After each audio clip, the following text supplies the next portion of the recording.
You wake to the stench of old velvet and rotting perfume. The stone corridors of Vienna's Hofburg Palace groan as you hurry barefoot through the chill. Your candle trembles with every step. The year is 1564.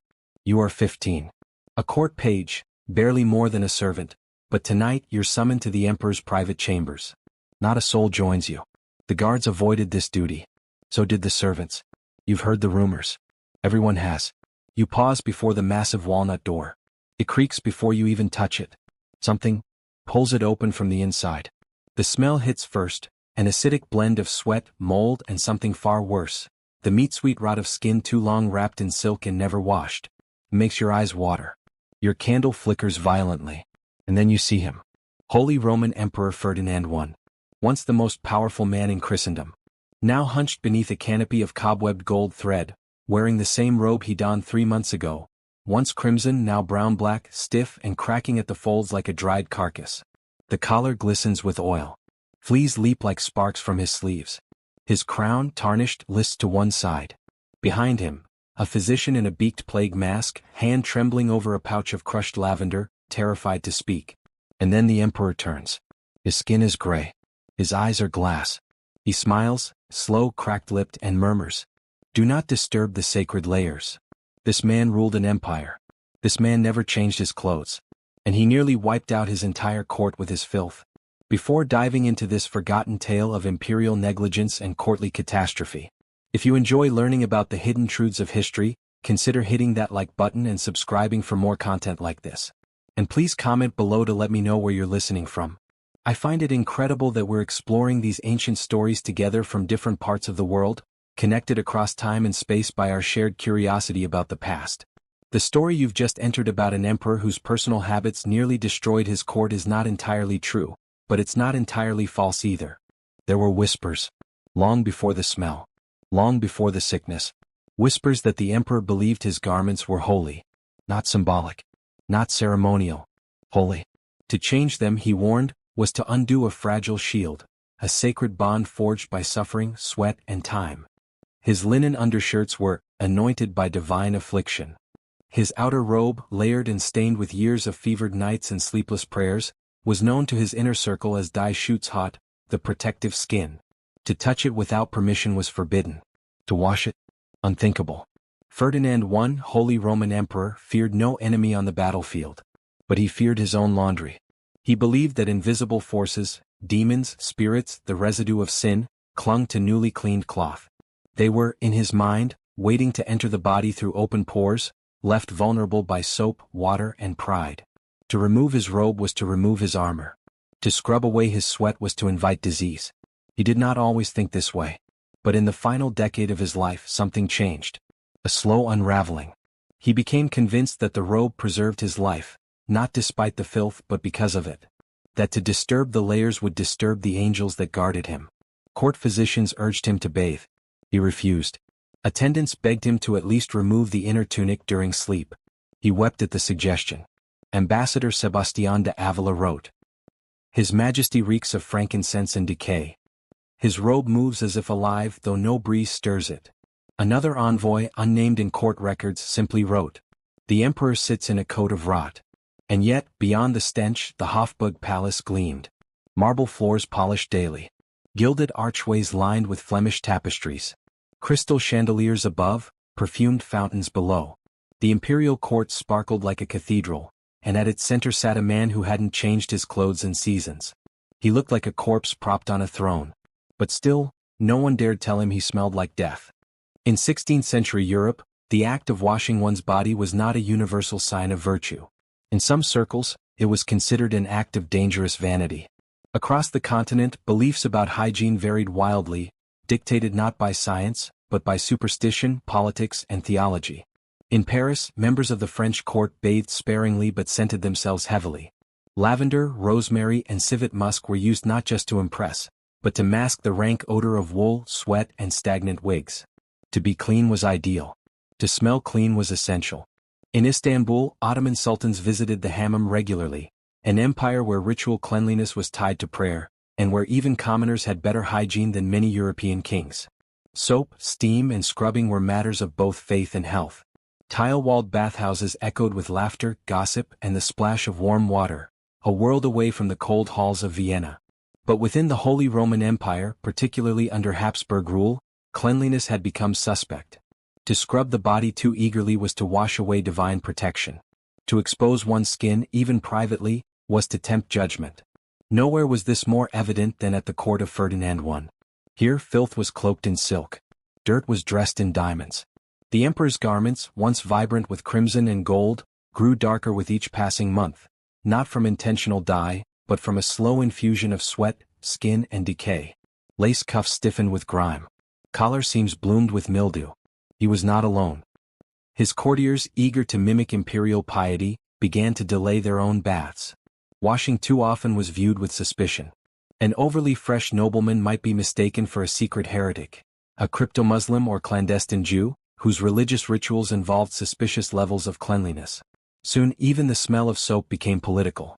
In this warped moral world, noble filth became its own currency.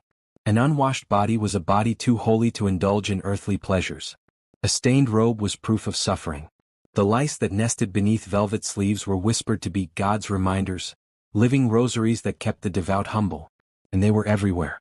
Eyewitnesses described courtiers casually plucking insects from their scalps, flicking them onto palace rugs. Seamstresses refused to mend certain garments, calling them cursed. One chambermaid is said to have fainted upon discovering a live rat pup tucked into the lining of a fur cloak, suckling blindly on a crusted bloodstain. Pustules, rashes, festering boils, these were the wages of divine endurance. In Ferdinand's court, disease was not seen as failure. It was the cost of favor. And in the middle of it all sat the emperor, a man so cloaked in sanctified decay that even death seemed reluctant to approach him. But illness did approach. And when it came, it didn't ask permission. Ferdinand I was not a solitary stain on the fabric of European royalty. He was part of a dynasty steeped in power, fear, and bodily rot, the House of Habsburg. The Habsburgs were not merely rulers, they were an empire stitched together by bloodlines and belief, often the same bloodlines over and over again. Marriage was a political tool, but within the Habsburgs, it became a closed loop.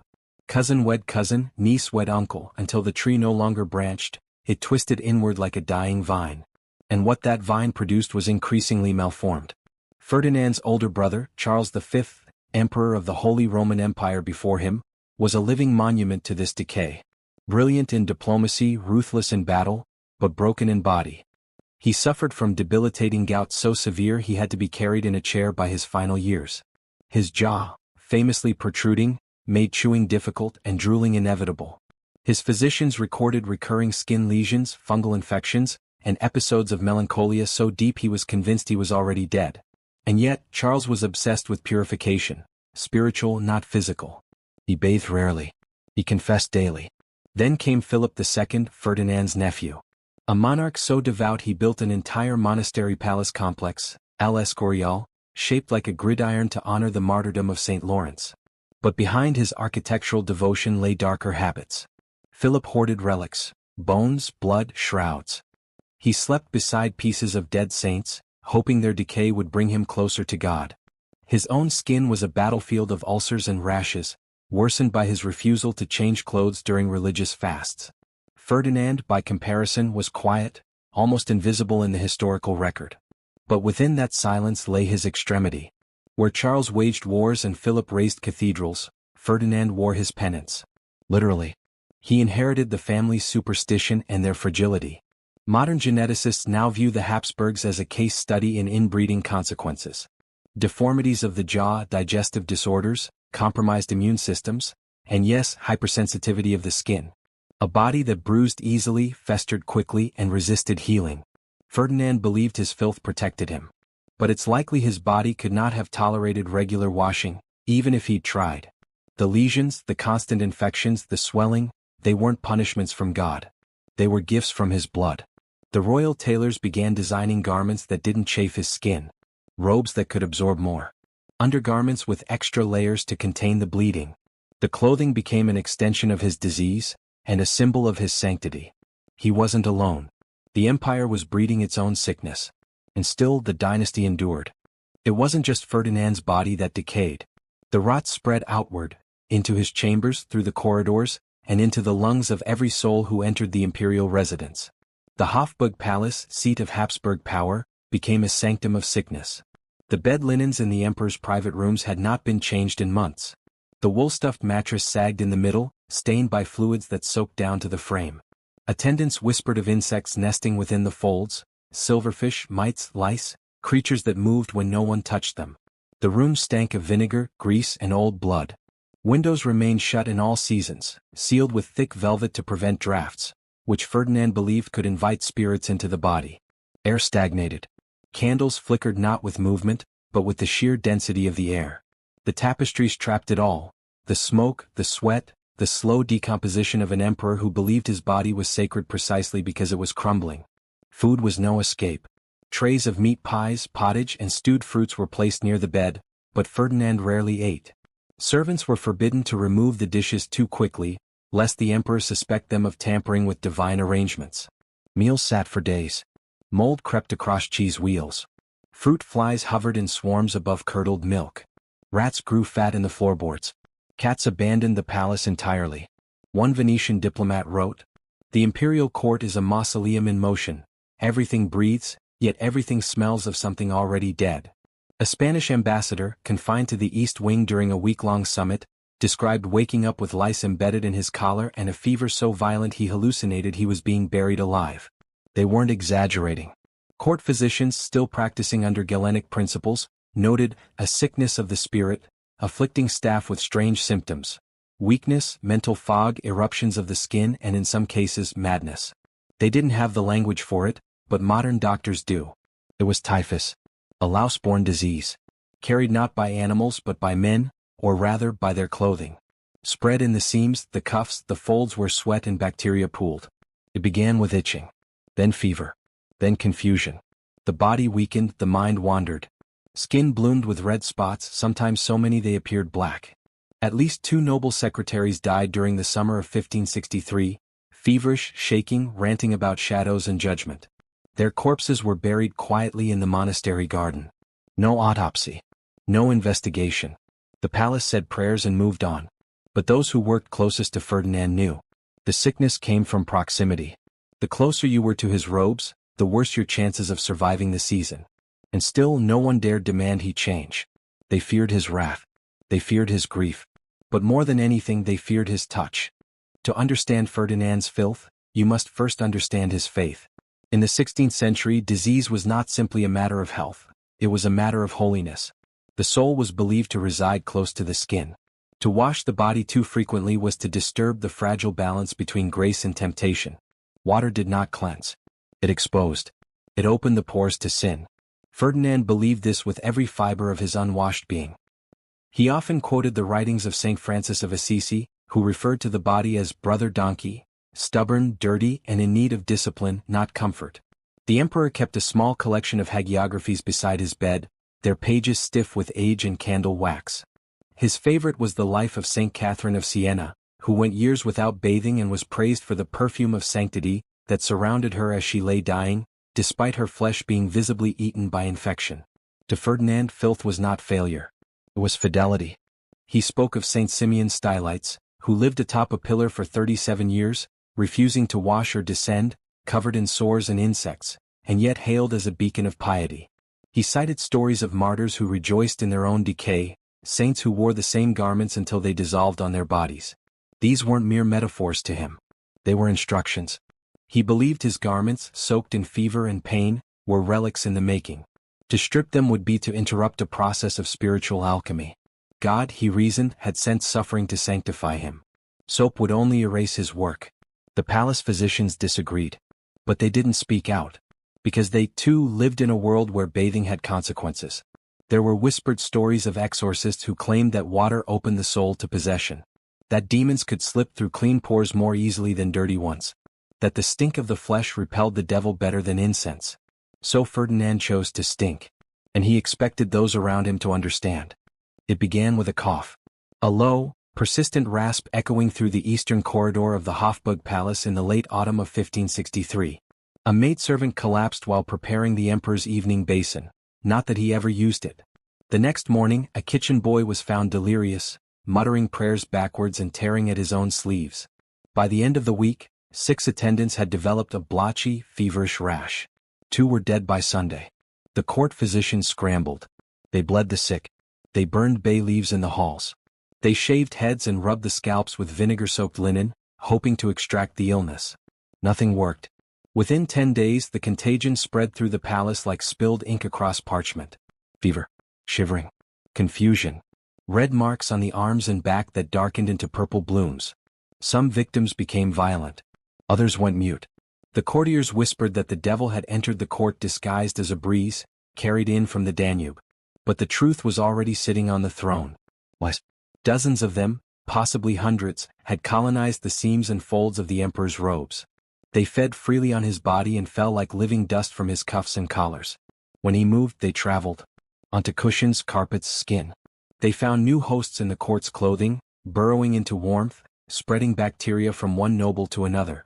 What Ferdinand wore wasn't merely a garment. It was a vector.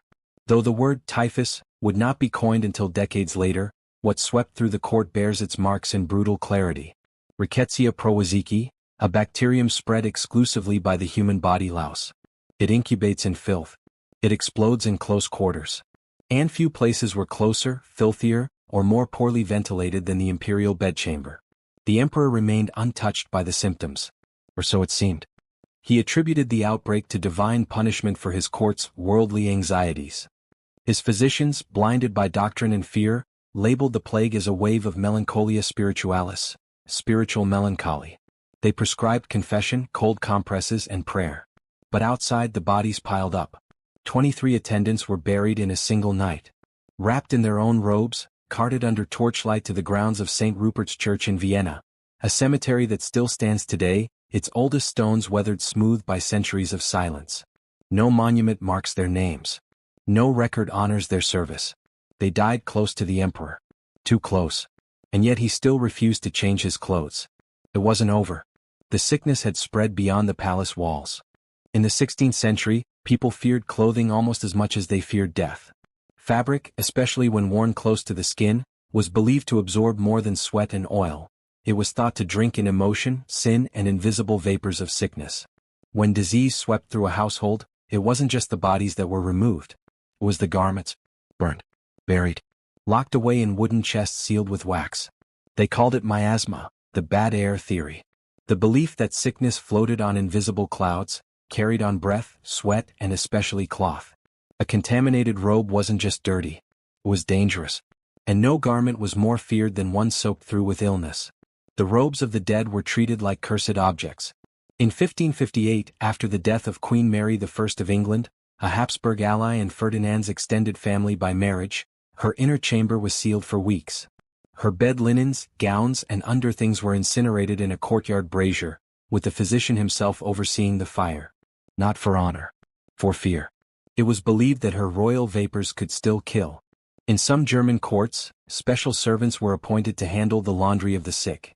They wore masks of dried citrus peel and vinegar-soaked cloth and were forbidden to touch their own skin until they'd been scrubbed with sand and lye. And yet, in Vienna, Ferdinand sat unmoved. Wrapped in robes thick with years of use. Every crease a channel. Every seam a reservoir. Modern science has caught up to what instinct once feared. In 2009, microbiologists in Graz conducted a study on preserved 16th-century textiles recovered from noble crypts in Austria.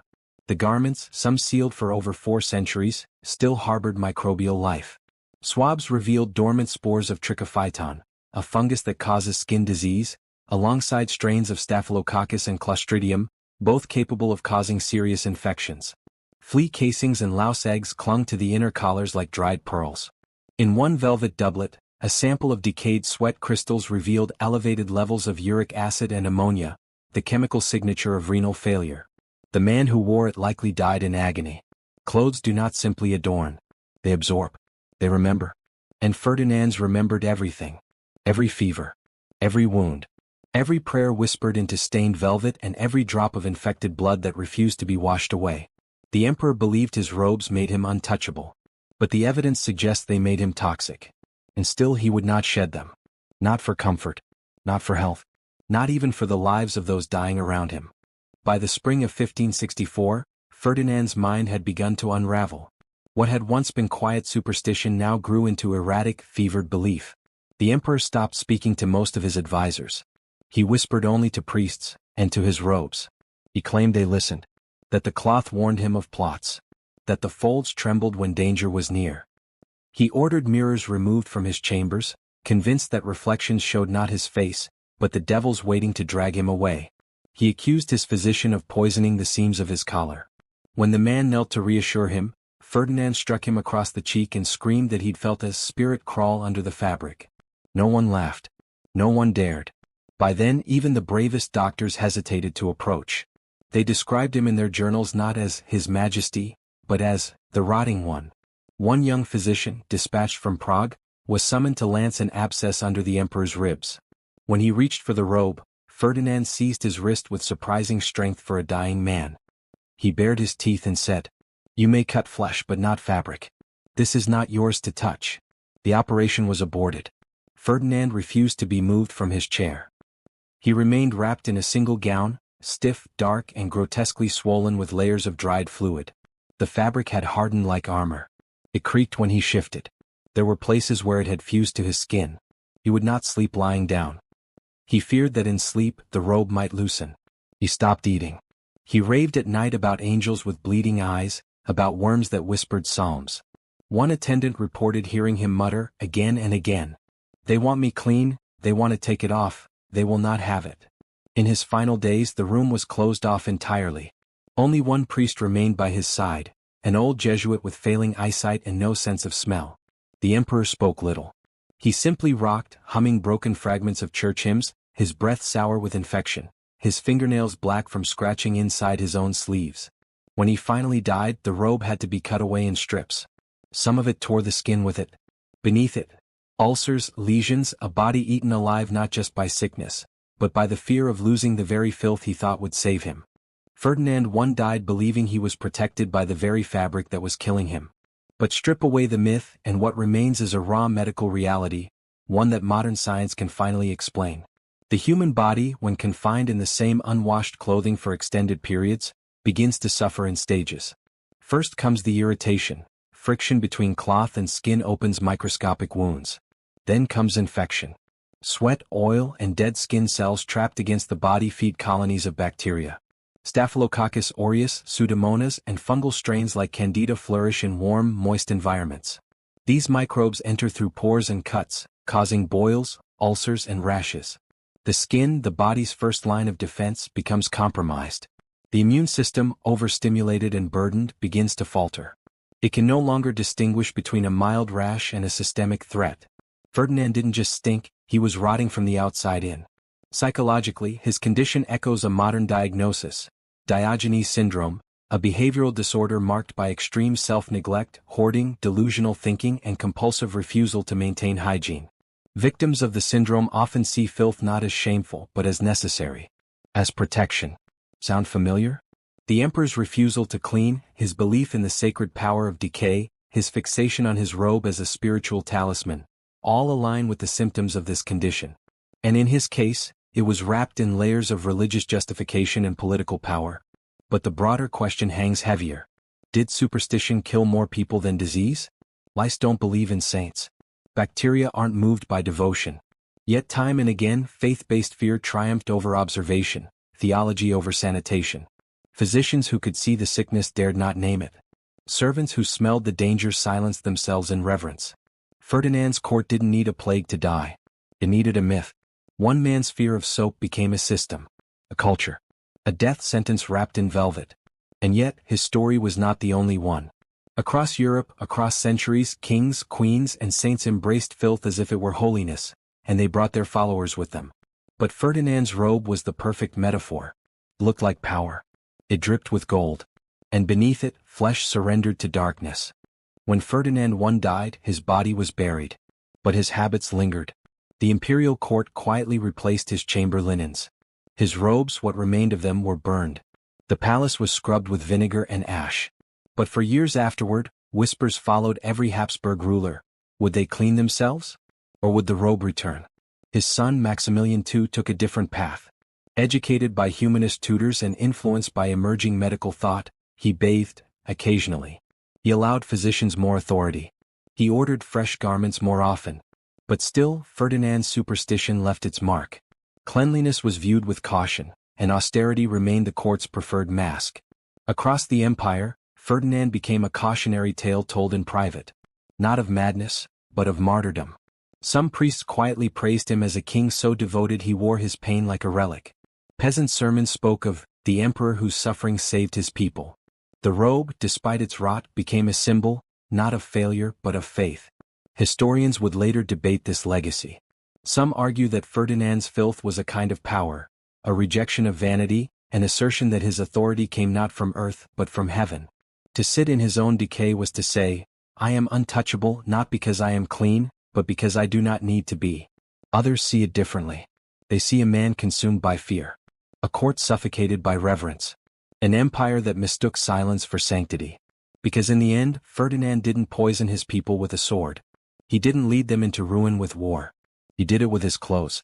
Layer by layer, stitch by stitch, he wove his fears into fabric and wore them until they became policy, culture, legend. Even now, his story lingers in the threads of history, a reminder that power doesn't always rot from outside forces. Sometimes, it decays from within, unnoticed, unwashed, and unquestioned. So if this story clung to you, if you could smell the past in every word, then like this video. Share it. Leave a comment. And don't forget to subscribe. This is what we do at the History Scar. We dig into the filth beneath the throne, the rot beneath the gold. Subscribe if you're ready for more. And if not, at least tell us why in the comments. But be honest, you're going to watch the next one anyway, aren't you?